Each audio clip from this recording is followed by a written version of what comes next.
Kentucky at Tennessee. This game's lost a little bit of luster, Mason, but still a very important game, kind of a border war, if you will. Two teams or two states that kind of touch one another. Uh, Tennessee owns Kentucky for the most part in this series. You got a Kentucky win sprinkled in every once in a while. This is one of the worst Kentucky teams that we've seen as of late, in my opinion. And it sure seems like this Kentucky team has quit, Mason, in some facet. Gave up over 300 yards rushing last week to Auburn, 275 yards to Jarquez Hunter. I'm sure that's his best game he's ever had in his career. Um, it takes a lot of effort to play defense and stop the run. And that is that's a bad situation for Kentucky in this football game, as Tennessee is one of the best running teams in the country with Dylan Sampson. I think Tennessee's going to be able to lean on this Kentucky team unless Kentucky comes back to life this week, right? It is Halloween. Are we going to see zombie Kentucky, right? Are we going to see zombie Kentucky pop back out of their casket and, I'm here to play defense?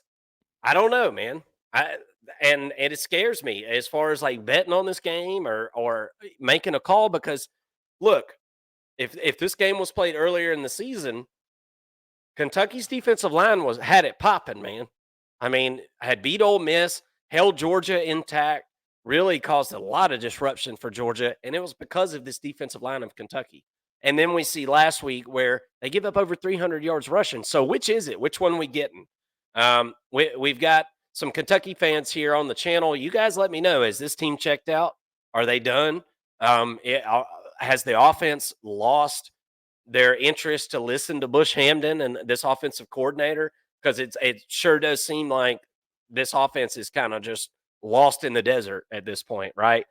Who's playing quarterback? Is it Wimsatt? Is it Vandegrift? I'd love to hear from you guys, but Tennessee has got an obvious direct path to win this football game. They're 15.5-point favorites, which is absolutely massive in an SEC conference game. I think Tennessee could come out here and run, and win this football game.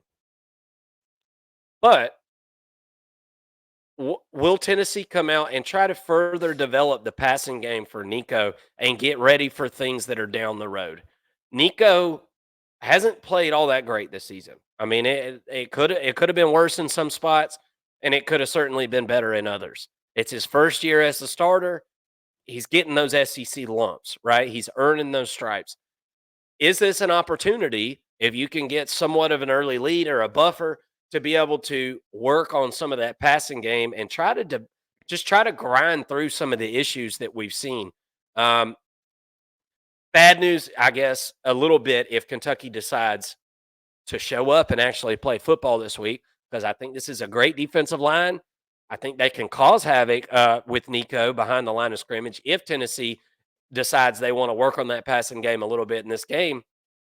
So we'll see which team we get. I'm scared to death to try to pick one side or the other as far as the point spread on this one. I feel like public perception is all over the place for Kentucky, and I feel like public perception for Tennessee is also all over the place.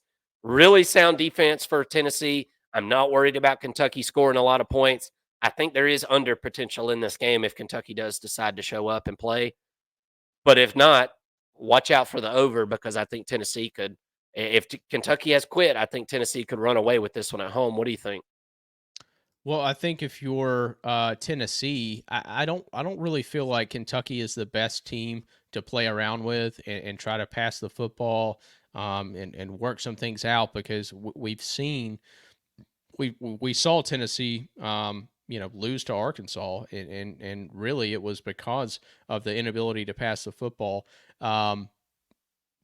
Couple that with Kentucky's ability when they're playing their best to limit possessions, to run the football well, to extend drives, and slow or I guess really speed the whole game up in a sense of the time of the game.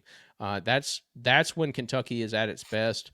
So to me, if you're Tennessee, I think you look next week on the schedule. You got Mississippi State to get ready for Georgia.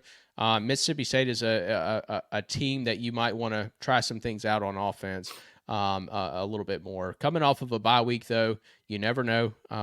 Maybe they look at this opportunity as a test for Nico, and maybe they do get him going a little bit more. But I think my approach would be to kind of build the confidence up in Nico and keep the pass attempts around, in the low 20s, I would say, in this football game, and just let him build up some confidence, because we know the ability is there. We saw him hit some plays late against Alabama to win that football game. I want to see him look a little bit more confident out there and feel like he can really push the ball downfield. We haven't seen that since the beginning of the football season. But when I look at Kentucky, I mean, I go back to what I just said. When they're playing at their best, they're speeding the game up, they're running the football, taking time off the clock, extending drives, and limiting possessions for the opposing offense. Um, Defensively, they do a great job of, stopping the run up front, which is exactly what Tennessee has wanted to do. But we've seen in the past couple of weeks they've really struggled defensively up front. I mean, like you said, they gave up over 300 yards on the ground last week against Auburn. They let DJ Lagway in Florida beat the dog crap out of them. I mean, it was that was absolutely not. It kind of came out of left field to me. I was absolutely surprised by that. But like you said, what version of Kentucky shows up? What version of Tennessee shows up offensively? I feel really good about Tennessee's defense in this one. That's a big question for me, but ultimately, I'm staying away from this one as well. I think if I had to lean, I would lean Kentucky to show up and cover in this football game. For whatever reason, Kentucky tends to play better on the road than they do at home. That's true. But I think Kentucky could kind of get up for this one and keep it close. I've got Tennessee winning this all day, but I think that Kentucky could kind of make this a 13 or 14 point football game, which scares me away from the spread. On the over and under, I kind of really like the under. If I were to lean one way or another, I feel like if Kentucky is going to have success on the offensive side of the football, you're limiting the possessions, and limiting the ability to score really for both teams because the game's going to be sped up so much. So leaning under, leaning a Kentucky cover here. Tennessee wins the football game. Yeah, I like this one. Tennessee 35, Kentucky 9, and that would hit for an under.